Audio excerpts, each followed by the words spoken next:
अस्सलामुअलैकुम। इमरान खान के हक में बैर से भी आवाजें बुलंद होने लगी। शाहरुख खान का बड़ा बयान सामने आकर वो वक्त आ ही गया जिसको पूरी कौम को इंतजार था। उनकी रिहाई कन्फर्म डील हो ही गई। आर्मी चीफ की अडयाला में खुफिया बैठक और कुछ लोगों पर मामला तय पा गए। शहबाज हुकूमत की छुट्टी, मीर के हैरान कुन इंकशाफ, मुल्क की सियासत में नई बहस छिड़ गई। नाजरीन, पहले ये वीडियो देखते हैं फिर इस पर बात करेंगे। चैनल को सब्सक्राइब लाजमी कर लें, बेल आइकन को प्रेस कर दें ताकि इस तरह के मजीद वीडियो आप तक पहुंच सके। आपकी मोहब्बत का शुक्रगुजार हूं। चलें वीडियो शुरू। इंडिया का एक बहुत मशहूर एक्टर है ना, शाहरुख खान।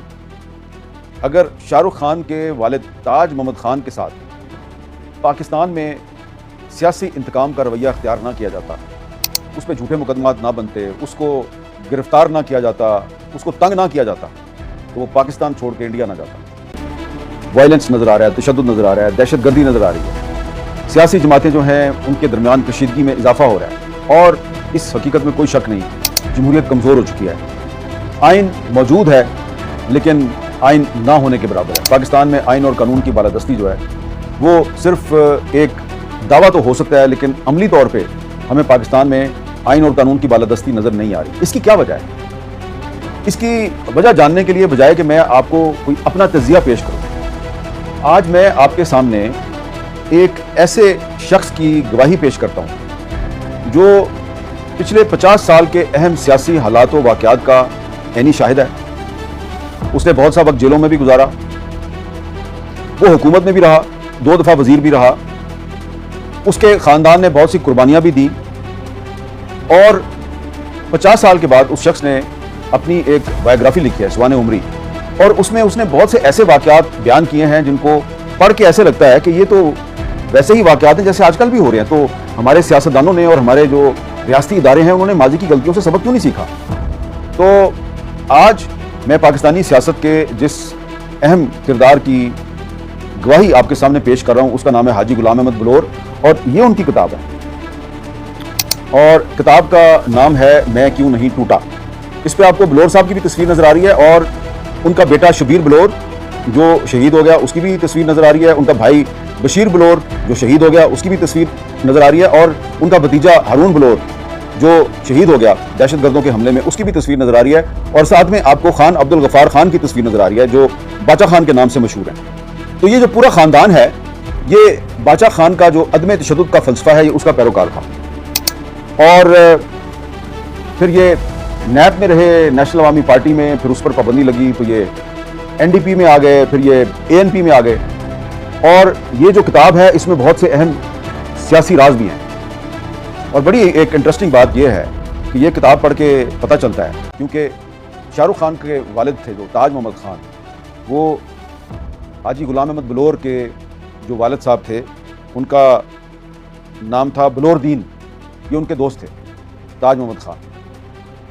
तो ये बड़ी इंटरेस्टिंग किताब है, और ये जो पॉलिटिकल विक्टिमाइजेशन शुरू हुई शाहरुख खान के वालिद ताज मोहम्मद खान की 1948 में, उसके बाद वो पाकिस्तान छोड़ के इंडिया चले गए। उसके बाद ये पॉलिटिकल विक्टिमाइजेशन जो है ये इसका सिलसिला जारी रहा और मुख्तलिफ फ़ौजी हुकूमतें आई, मुख्तलिफ सियासी हुकूमतें आई। फ़ौजी हुकूमतों ने भी ये काम किया, सियासी हुकूमतों ने भी ये काम किया, और गुलाम अहमद बलोर साहब जो हैं वो कभी जेल के अंदर होते थे, कभी जेल के बाहर होते थे, कभी हुकूमत के अंदर होते थे, कभी हुकूमत के बाहर होते थे। और शाहरुख खान के ख़ानदान से लेके और आज इमरान खान के ख़ानदान तक आप देखें तो ये आपको नज़र आ रहा है कि बहुत से सियासतदान जो हैं उनको जेलों में भेजा जाता है। कुछ सियासतदान जो हैं वो मुल्क छोड़ के चले गए, जैसे कि शाहरुख खान के वालिद मुल्क छोड़ के चले गए। कुछ सियासतदान मुल्क छोड़ के नहीं जाते, वो फिर दोबारा हुकूमत में आ जाते हैं, लेकिन अपनी माजी की गलतियों से सबक नहीं सीखते। तो मैं शुरू करता हूँ कि जो शाहरुख खान के वालिद थे ताज मोहम्मद खान, इनका ताल्लुक़ था कांग्रेस के साथ, और ये जो बाचा खान की खुदाई खिदमतगार तहरीक थी उससे वाबस्ता थे। और फिर ये हुआ कि जब पाकिस्तान बन गया तो 1947 में डॉक्टर खान साहब की हुकूमत को हटाकर तो खान अब्दुल कयूम खान की हुकूमत आई। खान अब्दुल कयूम खान जो है वो मुस्लिम लीग की तरफ से चीफ मिनिस्टर बन गया। ये जो आदमी है खान अब्दुल कयूम खान, ये कुछ साल पहले तक कांग्रेस में था, और ये जो शाहरुख खान के वालिद थे ताज मोहम्मद खान, ये और खान अब्दुल कयूम खान, ये दोनों इकट्ठे कांग्रेस में थे, ये बाचा खान के पैरोकार थे सारे। फिर 1946 में जब खान अब्दुल कयूम खान ने देखा कि मुस्लिम लीग जो है उसकी हवा चल पड़ी है और इलेक्शन में इसका टिकट जो है वो कामयाबी की ज़मानत बन गया, तो वो कांग्रेस छोड़ के तो मुस्लिम लीग में आ गया। 1946 के इलेक्शन में मुस्लिम लीग के टिकट पे इलेक्शन लड़ा और वो सूबाई असम्बली का मेंबर बन गया। 1947 में पाकिस्तान बन गया तो वो चीफ मिनिस्टर बन गया। अब उसने अपने जो पुराने साथी थे उनको कहा या तो तुम मुस्लिम लीग में आ जाओ वरना फिर मैं तुम्हें छोड़ूंगा नहीं। तो उसने ताज मोहम्मद खान को विक्टिमाइज करना शुरू कर दिया, मुकदमे बनाए, उसके कारोबार का नुकसान पहुँचाया, छापे मारे। तो ताज मोहम्मद खान जो है वो अपने ख़ानदान को लेकर इंडिया चला गया और वहाँ पर फिर शाहरुख खान जो है वो काफ़ी साल के बाद उसकी पैदाइश हुई और लेकिन ये ख़ानदान जो है फिर इसने वहाँ पर काफ़ी तरक्की की।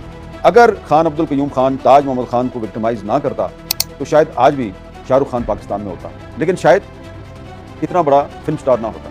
लेकिन मैं आपको सिर्फ ये बताना चाह रहा हूँ कि ये जो पॉलिटिकल विक्टिमाइजेशन है ये 1948 में ही शुरू हो गई थी, जिसका जिक्र हाजी गुलाम अहमद बलोर ने अपनी किताब में किया। फिर हाजी साहब जो हैं वो बताते हैं कि ये जो खान अब्दुल क़य्यूम खान है इसने हमें माफ़ नहीं किया और ये जो है बादशाह खान जिन्होंने कि 1947 में जो पाकिस्तान की कानून साज असम्बली थी उस असम्बली में हलफ उठा लिया, पाकिस्तान से वफादारी का हलफ उठा लिया, लेकिन उनको माफ़ नहीं किया। और 1948 में जो है वो बहुत बड़ी एक विक्टिमाइजेशन हुई, फायरिंग की गई खुदाई खिदमतगारों के एक इज्तिमा पे पेशावर में बाबड़ा के इलाके में, और बहुत से लोग जो हैं उसमें वो मारे गए और फिर दोबारा जो है ये विक्टिमाइजेशन शुरू हुई। तो हाजी गुलाम अहमद बलोर कहते हैं जी कि हमारा ख़ानदान जो है वो अमली सियासत से दूर रहा, लेकिन 1964 में जब अयूब खान ने सदारती इलेक्शन लड़ा और मोहतरमा फातिमा जना उसके मुकाबले पे इलेक्शन लड़ने के लिए अपोजिशन की सदारती उम्मीदवार बनी, तो पेशावर में जब जलसे होते थे फातिमा जना के, तो ये हाजी गुलाम अहमद बलोर साहब जो हैं ये फातिमा जना के जलसे में ना लोगों को पानी वानी पिलाया करते थे। ये इनकी सियासत का आगाज़ था। और फिर पेशावर के जना पार्क में एक जलसा हुआ अपोजिशन का, उसमें वली खान ने फातिमा जना के हक़ में तकरीर की। तो ये वो ज़माना था जब सिर्फ वली खान मोहतरमा फातिमा जना को सपोर्ट नहीं कर रहे थे, बल्कि मौलाना मदूदी भी सपोर्ट कर रहे थे, मशरक़ी पाकिस्तान में शेख मुजीबुर रहमान भी सपोर्ट कर रहे थे, खैर बख्श मरी भी सपोर्ट कर रहे थे, अताउल्लाह मैंगल भी उनको सपोर्ट कर रहे थे, गौस बख्श बजिंजो भी सपोर्ट कर रहे थे। तो सारी अपोजिशन मोहतरमा फातिमा जना को सपोर्ट कर रही थी और हाजी गुलाम अहमद बलोर साहब जो हैं उन्होंने भी फातिमा जना जो है उनकी सपोर्ट शुरू कर दी। लेकिन अयूब खान ने धांधली के ज़रिए रियासती ताकत के नाजायज़ इस्तेमाल के ज़रिए फातिमा जना को शिकस्त दी और इस तरह जो है बंगाली पाकिस्तान से बदजन हो गए और उसके बाद जो नतीजा सामने आया वो आप सबको पता है। और ये हाजी साहब जो है ये फिर फॉर्मली 1969 में ये नेशनल अवामी पार्टी नैप ये उसमें शामिल हो गए और 1970 का इलेक्शन था, तो 1970 के इलेक्शन में जो नैप थी इसको सूबा सरहद जिसको अब खैबर पख्तूनख्वा कहा जाता है वहाँ पे इसको 15 सीटें मिली और जो खान क़य्यूम की मुस्लिम लीग थी उसको 12 सीटें मिली, JUI थी जो उसको 4 मिली और पीपल्स पार्टी को 3 मिली। तो खान क़य्यूम ने JUI के साथ मिलकर और पीपल्स पार्टी के साथ मिलकर हुकूमत बनाने के लिए कोशिश शुरू की। तो JUI जो है वो उससे वजारत ख़जाना मांग रही थी। खान क़य्यूम चाहता था कि वो चीफ मिनिस्टर भी बनेगा और ख़जाने का महकमा भी अपने पास रखेगा। तो इसलिए मुज़ाकरात कामयाब नहीं हो रहे थे। जो नैब के लीडर थे वली खान, उन्होंने एक सियासी चाल चली और उन्होंने जो JUI के सरबराह थे मौलाना मुफ्ती महमूद उनसे रब्ता किया और उनसे कहा जी हम आपको चीफ मिनिस्टर बना देते हैं, भले हमारी 15 सीटें हैं आपकी सिर्फ 4 हैं, हम आपको चीफ मिनिस्टर बना देते हैं, आप हमारे साथ मिलकर हुकूमत बनाएं। JUI मान गई और मौलाना मुफ्ती महमूद जो कि मौलाना फजलुर रहमान के वालिद हैं वो चीफ मिनिस्टर बन गए। इस तरीके से जो नैप है इसने खान क़य्यूम का रास्ता रोका, उसको दोबारा चीफ मिनिस्टर नहीं बनने दिया। और बलोचिस्तान में अताउल्लाह मैंगल जो हैं वो नैप के चीफ मिनिस्टर बन गए, गौस बख्श बजिंजो जो हैं वो गवर्नर बन गए और वहाँ पे भी JUI के साथ मिलकर एक मखलूत हुकूमत बनाई गई। अब ये जो नैब की 2 सूबों में हुकूमत थी, नैब और JUI की एक मखलूत हुकूमत थी 2 सूबों में, इस मखलूत हुकूमत ने जो मरकज़ में जुल्फ़िकार अली भुट्टो की हुकूमत थी उसके साथ मिलकर 1973 का आइन मंजूर करवाया। नैब की हुकूमत ने 2 सूबों में उर्दू को दफ्तरी ज़ुबान बनाने के हक़ में असम्बलियों से करारदादें मंजूर की। लेकिन आप जानते हैं कि अगर आप भुट्टो साहब की किताब पढ़ें इफ़ आई एम असैसिनेटेड और एक दूसरी किताब है उनकी र्यूमर एंड रियलिटी, तो उन दोनों किताबों में भुट्टो साहब ने भी ये लिखा है कि मुझ पर दबाव था जर्नैलों का कि ये आप बलोचिस्तान में जो नैब की हुकूमत है इसको डिसमिस करें क्योंकि ये मुल्क दुश्मन है। तो हाजी बलोर साहब ने भी यही कहा है कि हमने तो 1973 का आइन भी मंजूर कराया, हमने उर्दू के हक़ में करारदाद भी मंजूर की, लेकिन इसके बावजूद भुट्टो ने बलोचिस्तान में हमारी हुकूमत जिसको 1 साल भी नहीं हुआ था उसको बरतरफ कर दिया। तो बतौर एहतजाज जो मौलाना मुफ्ती महमूद थे जो कि सूबा सरहद जिसको हम खैबर पख्तूनख्वा कहते हैं उसके चीफ मिनिस्टर थे, उन्होंने भी इस्तीफ़ा दे दिया। तो इस तरह नैब की दोनों सूबों में हुकूमत ख़त्म हो गई और फिर इस दौरान वायलेंस शुरू हो गया। जो मुतदा अपोजिशन है उसके जलसों पे फायरिंग शुरू हो गई, उनके लीडरों को गिरफ्तार करने का सिलसिला शुरू हो गया। लियाकत बाग रावलपिंडी में एक बहुत ही अंदोहनाक वाक़या हुआ, अपोजिशन के जलसे पे फायरिंग हुई, बहुत से लोग मारे गए। तो उसके नतीजे में ये हुआ कि वली खान पर दबाव आया कि जी आप पाकिस्तान के खिलाफ एक तहरीक शुरू कर लें। वली खान ने यह तहरीक चलाने से इनकार कर दिया, जिसकी गवाही जो है वो हाजी गुलाम अहमद बलोर ने अपनी इस किताब में दी है।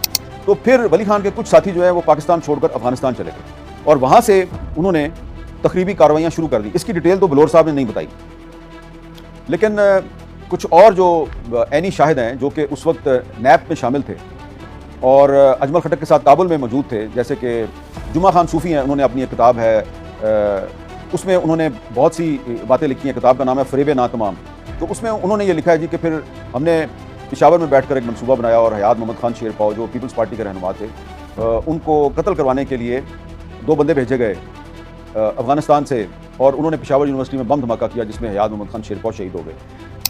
हाजी गुलाम अहमद बलोर ने इसकी तफसील तो नहीं लिखी, लेकिन वो ये कहते हैं कि शेरपाव के कत्ल में इनको और इनके दोनों भाइयों को और नैब के बहुत से लीडरों को गिरफ्तार कर लिया गया और उसके बाद फिर सुप्रीम कोर्ट ऑफ पाकिस्तान के जरिए नैब पर पाबंदी लगा दी। अब आप ये देखें कि जो सियासी अदम बर्दाश्त का सिलसिला था ये पाकिस्तान टूटने के बाद भी जारी रहा। वो नैब जिसने पाकिस्तान का आइन बनाने में मरकज़ी हुकूमत की मदद की, जिसने उर्दू को दफ्तरी ज़ुबान बनाने के लिए करारदादें मंजूर की, उसकी एक हुकूमत को डिसमिस किया गया और उसके बाद एक वायलेंस का सिलसिला शुरू हो गया। ये सारे जेलों में चले गए, हैदराबाद साजिश केस बन गया जी। उसमें पूरी नैब की लीडरशिप हाजी गुलाम अहमद बलोर, खैर बख्श मरी, वली खान, ये सारे के सारे लोग गिरफ्तार हो गए, ये सब जेल चले गए। और फिर जेल में बैठ कर ये सारे लोग जो हैं इन्होंने एक नई पार्टी बनाई NDP और फिर भुट्टो साहब जो हैं उनके खिलाफ एक तहरीक मुनज़्ज़म की गई 1970 के इलेक्शन में धांधली के नाम पर। उसमें मुफ्ती महमूद साहब भी थे, उसमें ये जो वली खान के साथी थे ये भी थे और भी पार्टियां थीं। तो इस तरह 1970 में अपोजिशन ने एक तहरीक चलाई जुल्फ़िकार अली भुट्टो की हुकूमत के ख़िलाफ़ और वो तमाम लोग जो भुट्टो साहब की पॉलिसियों से नाराज़ थे वो इकट्ठे हो गए। 9 जमातों का इत्तेहाद था, पाकिस्तान कौमी इत्तेहाद। उस तहरीक की आड़ में उस वक्त के जो आर्मी चीफ थे जनरल ज़िया उल हक, उन्होंने मार्शल लॉ लगा दिया। मार्शल लॉ लगाकर उन्होंने भुट्टो को गिरफ्तार कर लिया और फिर जनरल ज़िया उल हक साहब जो हैं वो हैदराबाद जेल गए और उन्होंने नैब की जो लीडरशिप है इसके साथ मुलाकातें की और इन मुलाकातों का जिक्र किया है बलोर साहब ने अपनी किताब में। और फिर वो लिखते हैं जी कि फिर हम सबको रहा कर दिया गया और रहाई के बाद फिर जनरल ज़िया उल हक साहब जो हैं उन्होंने वली खान को ऑफ़र की कि तुम प्राइम मिनिस्टर बन जाओ। अब आप ज़रा देखें कि जनरल ज़िया ने वली खान को प्राइम मिनिस्टर बनने की ऑफ़र क्यों की, क्योंकि उनको पता था कि ये भुट्टो का बड़ा सख्त सियासी मुखालिफ है और अगर मैं इसको प्राइम मिनिस्टर बना दूंगा तो ये भुट्टो को कभी जेल से बाहर नहीं आने देगा। तो वली खान साहब जो हैं वो बड़े एक तजर्बाकार और बड़े समझदार सियासतदान थे। उन्होंने जनरल ज़िया उल हक को ये शर्त पेश की कि ठीक है मैं प्राइम मिनिस्टर बन जाता हूँ, लेकिन मेरी 2 शर्तें हैं, आप अपनी वर्दी उतारें और 6 महीने के अंदर इलेक्शन करवाएं। तो जो बातचीत हो रही थी जिस बंदे के जरिए, उसका नाम था जनरल फजले हक। जनरल फजले हक ने कहा यार अगर हम 6 महीने में इलेक्शन करवा देंगे तो भुट्टो जीत जाएगा और फिर वो आपको दोबारा विक्टिमाइज करेगा। वली खान साहब ने कहा मुझे इससे कोई सरोकार नहीं है, लेकिन पाकिस्तान में जमहूरियत जो है वो बहाल होनी चाहिए। तो वो मुज़ाकरात नाकाम हो गए और फिर जनरल ज़िया उल हक साहब जो है उन्होंने कुछ इस्लाम पसंद ताकतों को साथ मिलाया और भुट्टो साहब जो हैं उनको 1979 में फांसी दे दी और फिर वो अफगानिस्तान में रूसी फ़ौज आ गई, फिर अमेरिका की मदद भी मिल गई जनरल ज़िया उल हक को। तो अब आप देखें कि अगर भुट्टो साहब जो हैं वो 1973-74 में थोड़ा सा बर्दाश्त करते नैब की हुकूमतों को और उनको ख़त्म ना करवाते तो उनकी हुकूमत जो है वो चलती रहती।